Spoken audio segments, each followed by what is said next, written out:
¿Alguna vez escuchaste hablar del libro de Santiago en la iglesia, pero lo sentiste como un libro duro, directo o incluso incómodo? Hoy quiero explicártelo de una manera clara, profunda y sencilla. Porque el libro de Santiago no fue escrito para agradar o impresionar, sino para confrontar, despertar y transformar la fe del creyente. Santiago no es un libro de teorías ni de discursos abstractos. Es un llamado urgente a vivir una fe real, visible y coherente. Es un libro que nos recuerda que el cristianismo no se demuestra con palabras bonitas, sino con una vida que refleje a Cristo en lo cotidiano. Este libro nos sacude porque no nos permite escondernos detrás de una fe superficial. Santiago no discute si creemos o no, asume que creemos. Lo que cuestiona es cómo vivimos esa fe. Podríamos resumir el mensaje central de Santiago en una sola frase. La fe verdadera siempre produce frutos visibles. 1. Contexto del libro de Santiago. El autor de este libro es Santiago, hermano de Jesús según la carne. Este detalle, aunque poderoso, no es presentado por él como un título de autoridad, sino como un trasfondo silencioso de su historia. Durante el ministerio terrenal de Jesús, Santiago no fue parte del círculo íntimo de los discípulos. No caminó junto a él en Galilea, no estuvo presente en muchos de los milagros públicos, ni fue contado entre los 12 apóstoles. De hecho, los evangelios nos dicen que, en un principio, los propios hermanos de Jesús no creían plenamente en él. Para Santiago, Jesús no era aún el Mesías glorificado, sino el hermano con el que había crecido, compartido el hogar y la vida cotidiana. Esto nos recuerda que incluso aquellos más cercanos a Jesús según la carne, necesitaron una revelación espiritual para reconocer quién era realmente, pero algo cambió de manera radical y definitiva. Después de la resurrección, Jesús se apareció personalmente a Santiago. Ese encuentro no fue solo una experiencia emotiva, sino una revelación transformadora. El Cristo resucitado se mostró a quien antes dudaba, y esa visión marcó un antes y un después en su vida. El Santiago incrédulo se convirtió en un Santiago convencido, rendido y profundamente comprometido con el Evangelio. A partir de ese momento, Santiago pasó de ser un observador distante a convertirse en uno de los líderes más influyentes y respetados de la iglesia primitiva en Jerusalén. Su autoridad no provenía de un título humano, sino de una vida transformada, de un testimonio coherente y de una fe vivida con integridad. Era conocido como un hombre de oración, de carácter firme y de profunda devoción a Dios. Algo que llama poderosamente la atención es la forma en que Santiago se presenta al comenzar su carta. No se identifica como el hermano de Jesús, aunque humanamente habría sido un argumento suficiente para reclamar respeto o reconocimiento. En lugar de eso, se presenta como siervo de Dios y del Señor Jesucristo. Esa sola frase revela mucho más que un saludo. Revela su corazón. Al llamarse siervo, Santiago reconoce que Jesús no es solo su hermano, sino su Señor. Muestra humildad, sumisión y una comprensión clara de la autoridad de Cristo.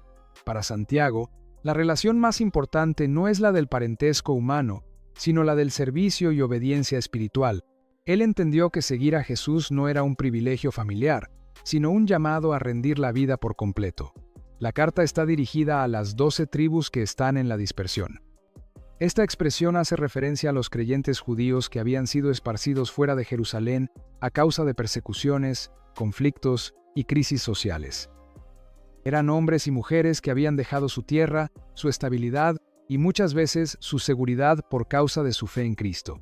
Estos creyentes enfrentaban realidades muy duras: pobreza económica, injusticias laborales, desprecio social, discriminación y una presión constante por mantenerse firmes en su fe en medio de un mundo hostil.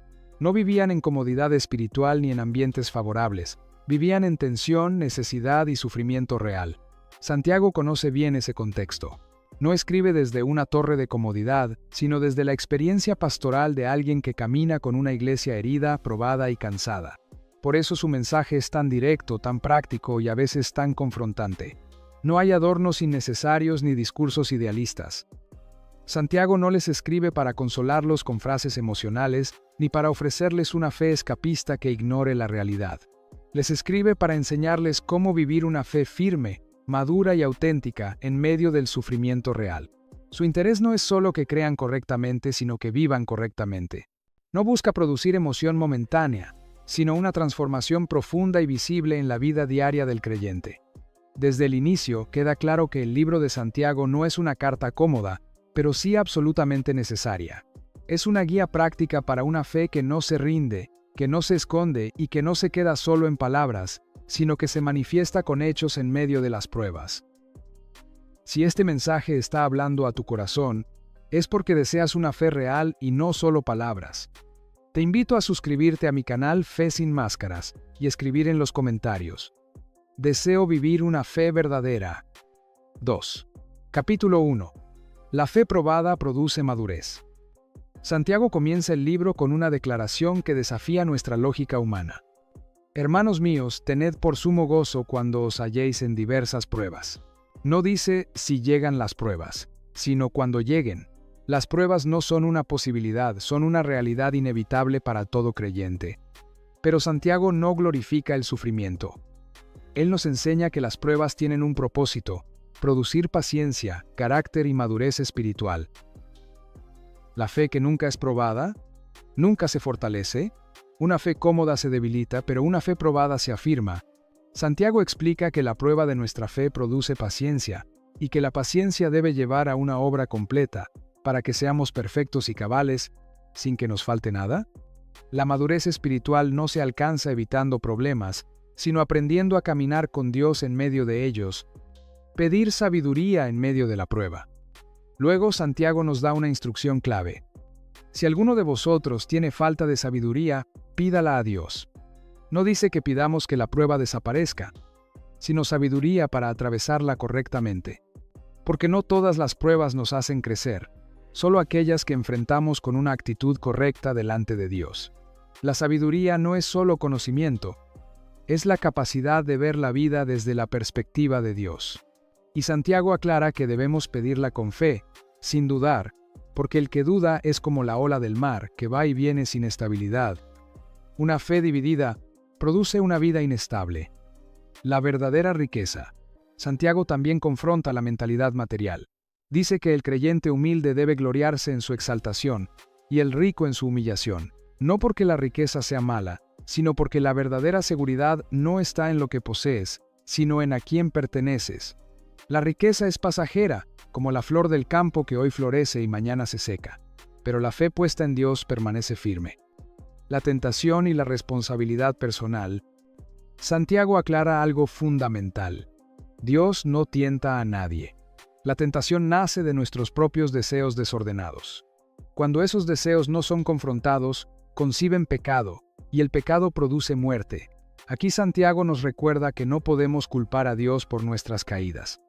La madurez espiritual comienza cuando asumimos responsabilidad por nuestras decisiones. No solo oidores, sino hacedores. El capítulo termina con una de las enseñanzas más conocidas del libro. No seáis solamente oidores de la palabra, sino hacedores. Escuchar la palabra sin practicarla es autoengaño. Es como mirarse al espejo y olvidar inmediatamente cómo eres. La verdadera religión, dice Santiago, consiste en cuidar a los huérfanos y viudas en sus tribulaciones y guardarse sin mancha del mundo. La fe auténtica siempre se expresa en acciones concretas. 3. Capítulo 2. La fe que no actúa está muerta. En el capítulo 2, Santiago entra de lleno en un problema muy concreto y real dentro de la Iglesia: el favoritismo. No lo presenta como un detalle menor ni como una falta social sin importancia, sino como una contradicción directa al Evangelio de Jesucristo. Santiago observa cómo algunos creyentes trataban con honra al rico y con desprecio o indiferencia al pobre, basándose únicamente en la apariencia externa, la posición social o la capacidad económica. Este tipo de conducta revelaba una mentalidad todavía influenciada por los valores del mundo. Al darle un mejor trato al rico y relegar al pobre, la Iglesia estaba replicando las mismas estructuras de injusticia que existían fuera de ella. Santiago les recuerda que Dios no hace acepción de personas, y que su gracia no se distribuye según el estatus, el dinero o la influencia, sino según su misericordia. Cuando tratamos a las personas según su apariencia o condición social, negamos el corazón mismo del Evangelio. El mensaje de Cristo derriba barreras, no las refuerza. La cruz puso a todos al mismo nivel, necesitados de gracia. Por eso, Una fe que discrimina, excluye o clasifica a las personas no es una fe cristiana auténtica, aunque se disfrace de religiosidad. Santiago deja claro que la iglesia debe ser un espacio donde el valor de una persona no se mida por lo que tiene, sino por lo que es delante de Dios. El favoritismo no es solo una falta de educación, es una falta de comprensión espiritual. La ley del amor. A este principio Santiago lo llama la ley real. Amarás a tu prójimo como a ti mismo.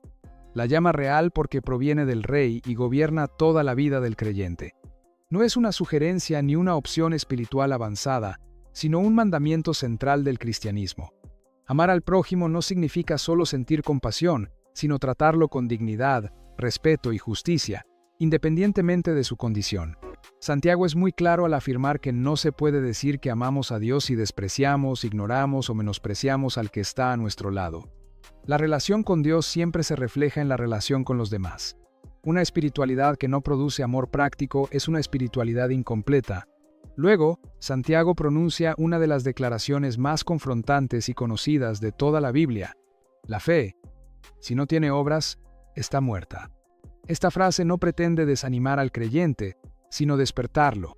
Santiago no dice que la fe esté enferma o débil, dice que está muerta cuando no se expresa en acciones. Una fe viva se mueve, actúa, sirve y obedece. Es importante entender que Santiago no está contradiciendo al apóstol Pablo. Pablo enseña claramente que somos salvos por fe y no por obras, para que nadie se gloríe. Santiago, por su parte, enseña que la fe verdadera, la que realmente salva, siempre produce obras como evidencia natural. Las obras no nos salvan, pero sí revelan si nuestra fe es genuina. No son la raíz de la salvación, sino el fruto visible de una fe viva. Cuando no hay fruto, es legítimo preguntarse si la raíz realmente existe. Para ilustrar esta verdad, Santiago usa dos ejemplos poderosos, Abraham y Rahab. Abraham creyó a Dios, pero su fe se hizo visible cuando obedeció, incluso en situaciones difíciles. Rahab creyó en el Dios de Israel, y esa fe se manifestó al actuar con valentía y riesgo personal. En ambos casos, la fe no se quedó en palabras, se expresó en obediencia concreta. Creer, según Santiago, no es solo aceptar una verdad intelectual o doctrinal. Creer es responder con acciones alineadas a esa verdad. Una fe que solo vive en la mente pero no en la conducta, es una fe incompleta. Incluso los demonios, dice Santiago, creen que Dios existe. Reconocen su poder y su autoridad, pero no lo obedecen. Ese tipo de fe no transforma, no salva y no produce vida. La fe que no transforma la manera de vivir, la manera de tratar a los demás y la manera de obedecer a Dios, no es la fe del Evangelio. La fe verdadera siempre deja evidencia. Siempre camina, siempre actúa y siempre refleja a Cristo en lo cotidiano. 4. Capítulo 3. El poder de la lengua. Santiago dedica todo un capítulo a hablar de la lengua porque comprende algo fundamental. Las palabras no son neutrales. Lo que decimos es un reflejo directo de lo que hay en nuestro corazón. La boca no habla por accidente, habla desde lo que habita en el interior. Por eso, para Santiago, el control de la lengua no es un tema menor, sino una evidencia clara de madurez espiritual. Él explica que la lengua, aunque es un miembro pequeño del cuerpo, tiene un poder desproporcionadamente grande. La compara con una pequeña chispa capaz de incendiar un bosque entero. Con una sola palabra se puede destruir una relación, herir profundamente a una persona o sembrar división. Pero también con una palabra correcta se puede levantar, restaurar y dar vida. Santiago observa una contradicción muy común en la vida religiosa. Con la misma boca bendecimos a Dios y maldecimos a las personas que fueron creadas a su imagen. Alabamos a Dios en oración o en adoración, pero luego usamos esas mismas palabras para criticar, juzgar o despreciar al prójimo. Santiago es claro y firme al decir que esto no debería ser así. De una misma fuente no pueden brotar agua dulce y amarga. La madurez espiritual se evidencia, en gran medida, en la forma en que hablamos. No se trata solo de evitar palabras groseras, sino de examinar la intención, el tono y el efecto de lo que decimos. Un creyente maduro entiende que sus palabras tienen peso espiritual y consecuencias reales. Santiago afirma que quien logra controlar su lengua demuestra control sobre toda su vida. Esto no significa perfección, sino dominio propio. La persona que piensa antes de hablar, que sabe callar cuando es necesario y que elige palabras que edifican, muestra que el Espíritu de Dios está obrando en su carácter. Sabiduría terrenal y sabiduría celestial. Luego, Santiago amplía el tema introduciendo una distinción clave entre dos tipos de sabiduría. No toda sabiduría proviene de Dios, aunque se presente como inteligente o razonable. Existe una sabiduría terrenal, humana y carnal, que está motivada por el ego, la ambición personal y el deseo de sobresalir sobre otros. Esta sabiduría terrenal produce celos, rivalidades, contiendas y confusión. Puede ser elocuente, persuasiva y hasta religiosa, pero su fruto revela su origen. Donde hay orgullo y competencia constante, la sabiduría de Dios no está gobernando. En contraste, Santiago describe la sabiduría que viene de lo alto, es decir, la que proviene de Dios. Esta sabiduría es primeramente pura, porque no está contaminada por intereses ocultos. Es pacífica, porque busca la reconciliación y no el conflicto. Es amable, considerada, misericordiosa y llena de buenos frutos. No es hipócrita ni doble, sino coherente entre lo que dice y lo que vive. La verdadera sabiduría no necesita imponerse ni demostrarse con discursos largos. Se manifiesta en una vida ordenada, en decisiones correctas y en una conducta que refleja el carácter de Cristo. No se trata de hablar mucho de Dios, sino de vivir de una manera que honre a Dios. Santiago nos enseña que la sabiduría genuina siempre se nota no por la cantidad de palabras, sino por la calidad de vida. Porque al final, lo que decimos y cómo vivimos revela de qué fuente estamos bebiendo. 5. Capítulo 4. Amistad con el mundo o con Dios. En el capítulo 4, Santiago confronta de manera directa y sin rodeos el problema del corazón dividido. No suaviza sus palabras ni las disfraza con lenguaje religioso. Va al centro del asunto y expone una realidad incómoda. No se puede vivir con un pie en el mundo y otro en Dios. La fe auténtica exige una lealtad clara y una entrega completa. Santiago afirma con fuerza que la amistad con el mundo es enemistad contra Dios. Con esta declaración no busca condenar, sino despertar conciencia. Él no está hablando del mundo como creación de Dios, porque la creación es buena y refleja su gloria. Tampoco se refiere a las personas que viven en el mundo, a quienes Dios ama y busca salvar. Santiago se refiere al sistema de valores que se opone a Dios y a su voluntad. Ese sistema está marcado por el orgullo, la autosuficiencia, el deseo desordenado y el egoísmo. Es una mentalidad que pone al yo en el centro y deja a Dios en segundo plano. Cuando el creyente adopta esos valores, comienza a vivir guiado por sus propios deseos en lugar de por la voluntad de Dios.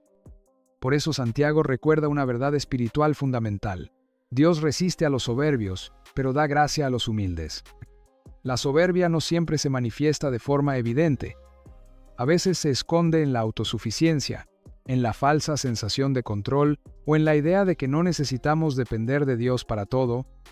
En cambio, la humildad reconoce la necesidad constante de su gracia. Santiago nos llama entonces a una respuesta clara: someternos a Dios, resistir al diablo y acercarnos a Él. Someterse a Dios implica rendir nuestra voluntad, nuestros planes y nuestros deseos a su autoridad. Resistir al diablo significa no ceder a las tentaciones que buscan alejarnos de Dios. Y acercarnos a Dios es una invitación poderosa, porque viene acompañada de una promesa. Cuando nos acercamos a Dios con humildad y sinceridad, Él se acerca a nosotros. Este acercamiento no es solo emocional, sino práctico. Implica limpiar las manos, purificar el corazón y decidir vivir de manera íntegra. Dios no rechaza al que se humilla, sino que lo restaura y lo fortalece. Santiago también confronta la arrogancia humana que planifica el futuro sin contar con Dios. Habla de aquellos que hacen planes, toman decisiones y organizan su vida como si el mañana estuviera garantizado. Y entonces recuerda una verdad que nos coloca en perspectiva. No sabéis cómo será el mañana. Nuestra vida, dice Santiago, es como neblina que aparece por un poco de tiempo y luego desaparece. No somos dueños del tiempo ni del futuro. Todo lo que somos y tenemos depende de la voluntad de Dios. Reconocer esto no produce miedo, sino humildad y confianza. La verdadera fe no vive aferrada al control, sino rendida a la voluntad de Dios. No dice haré esto o aquello con soberbia, sino si el Señor quiere. Esa actitud no es pasividad, es dependencia consciente. Es vivir entendiendo que Dios es soberano y que nuestra seguridad no está en nuestros planes, sino en su fidelidad. Santiago nos invita, en este capítulo, a revisar nuestras lealtades y a decidir con claridad a quién pertenecemos. Porque una fe dividida nunca produce una vida plena, pero una fe rendida completamente a Dios encuentra gracia, dirección y verdadera paz. 6. Capítulo 5. Paciencia, justicia y oración. El último capítulo del libro de Santiago comienza con una advertencia fuerte y directa dirigida a los ricos opresores. Santiago no condena la riqueza en sí misma, sino la manera injusta en que algunos la obtienen y la utilizan. Denuncia con firmeza la explotación de los trabajadores, el abuso de poder y la indiferencia hacia el sufrimiento de los más vulnerables. Para Santiago, la fe verdadera no puede coexistir con una vida marcada por la injusticia y la falta de compasión. Santiago levanta su voz profética para recordar que Dios no es indiferente al dolor humano. Él escucha el clamor del oprimido, ve la injusticia y actuará a su debido tiempo. Las riquezas mal adquiridas, dice Santiago, no traerán seguridad eterna, sino juicio. Esta advertencia no busca generar miedo, sino despertar conciencia y arrepentimiento. Después de confrontar a los opresores, Santiago dirige su atención a los creyentes que sufren. Los anima a tener paciencia hasta la venida del Señor. No se trata de una paciencia pasiva o resignada, sino de una perseverancia activa que confía en la fidelidad de Dios aun cuando la justicia parece tardar. Para ilustrar esta verdad, Santiago usa el ejemplo del agricultor. El agricultor trabaja la tierra, siembra la semilla y luego espera con paciencia el fruto. No puede acelerar el proceso, pero confía en que la cosecha llegará en el tiempo adecuado. De la misma manera, el creyente es llamado a perseverar, a mantenerse firme y a confiar en que Dios cumplirá cada una de sus promesas. Santiago también exhorta a no quejarse unos contra otros, recordando que el juicio pertenece a Dios. La paciencia cristiana se manifiesta en la manera en que tratamos a los demás mientras esperamos. La fe madura no se amarga, sino que aprende a esperar con esperanza. El poder de la oración. Santiago termina su carta exaltando uno de los pilares más importantes de la vida cristiana, la oración. Para él, la oración no es un recurso secundario ni un acto religioso vacío, sino una herramienta poderosa que conecta al creyente con el poder de Dios. Dice que la oración del justo puede mucho en sus efectos. No porque el justo sea perfecto o sin fallas, sino porque confía plenamente en un Dios poderoso, fiel y cercano. La eficacia de la oración no depende de la elocuencia de las palabras, sino de la fe del corazón. El ejemplo de Elías es clave para entender esta verdad. Santiago recuerda que Elías era un hombre sujeto a pasiones semejantes a las nuestras. No era un ser extraordinario, sino una persona común con debilidades humanas. Sin embargo, cuando oró con fe, Dios respondió de manera sobrenatural. Esto nos enseña que la oración efectiva no está reservada para unos pocos espirituales, sino para todo creyente que confía en Dios. Santiago también resalta el valor de la confesión y la restauración dentro de la comunidad de fe. La fe madura no ora solo por sí misma, sino que intercede por otros, acompaña al hermano que cae y busca su restauración con amor y verdad. El libro termina recordándonos que una fe viva es una fe que ora, que espera con paciencia, que denuncia la injusticia y que camina junto a otros en amor. Santiago nos deja claro que la vida cristiana no se vive en aislamiento, sino en comunidad, sosteniéndonos unos a otros mientras confiamos en que Dios sigue obrando, aun cuando no lo vemos de inmediato. 7. Conclusión. Una fe que se vive no solo se confiesa. El libro de Santiago nos deja un mensaje claro, directo y profundamente desafiante. La fe que no transforma la vida diaria no es la fe del Evangelio. No basta con conocer la doctrina correcta ni con repetir verdades bíblicas. La fe genuina se manifiesta en la manera en que vivimos cada día. Santiago nos recuerda que el cristianismo no es solo una creencia que se confiesa con la boca, sino una vida que se expresa con acciones concretas. Santiago no escribe con la intención de condenarnos, señalarnos o desanimarnos. Su propósito es despertarnos espiritualmente. Nos sacude porque sabe que una fe adormecida es una fe estancada. Él no quiere que vivamos una fe religiosa, superficial o rutinaria, sino una fe viva, activa y coherente, una fe que respire en cada decisión cotidiana. Este libro nos enseña que el cristianismo se vive en los detalles más simples de la vida. Se refleja en la manera en que hablamos, en cómo usamos nuestras palabras para edificar y no para destruir. Se manifiesta en cómo tratamos a los demás, especialmente a los más débiles, necesitados o ignorados. Se revela en la forma en que enfrentamos las pruebas, no con quejas constantes, sino con perseverancia y confianza en Dios. Y se evidencia en cómo dependemos de Dios cada día, reconociendo que sin Él no podemos avanzar. Santiago nos recuerda que no seguimos a Cristo solo con los labios, sino con la vida entera. Confesar a Jesús como Señor implica permitir que su carácter se forme en nosotros. Creer en Jesús no es solo aceptar una verdad histórica, es reflejar su amor, su justicia, su humildad y su obediencia en nuestra manera de vivir. La fe verdadera no es perfecta, porque está en manos de personas imperfectas, pero sí es sincera. No se esconde detrás de excusas, ni se justifica en la comodidad. No es una fe ruidosa que necesita ser anunciada constantemente, sino una fe constante que se mantiene firme aun cuando nadie la aplaude. Santiago nos enseña que la fe no se demuestra en grandes discursos ni en palabras bien elaboradas, sino en una obediencia diaria, silenciosa y perseverante. Es en lo cotidiano donde la fe se prueba, en cómo reaccionamos, en cómo perdonamos, en cómo servimos y en cómo confiamos cuando las cosas no salen como esperamos. Si este mensaje te confronta, es porque el libro de Santiago fue escrito precisamente para eso, para sacarnos de la comodidad espiritual, para romper la fe superficial y llevarnos a una fe que camina, que sirve, que ama y que persevera aún en medio de la dificultad. Al final, la pregunta más importante que nos deja este libro no es, ¿dices que crees? Sino, ¿tu vida demuestra lo que dices creer? Porque una fe viva siempre deja huellas visibles. Se nota en el carácter, en las decisiones y en la manera de vivir. La fe que agrada a Dios no es la que se esconde en palabras bonitas, sino la que se vive con coherencia. Y mientras vivas esa fe con sinceridad, Dios seguirá obrando en ti, moldeándote, fortaleciéndote y perfeccionándote hasta el día de Jesucristo. Si has llegado hasta aquí y deseas vivir una fe que no se quede solo en palabras, te invito a suscribirte a Fe Sin Máscaras y escribir la frase: deseo vivir una fe auténtica conforme a la palabra de Dios.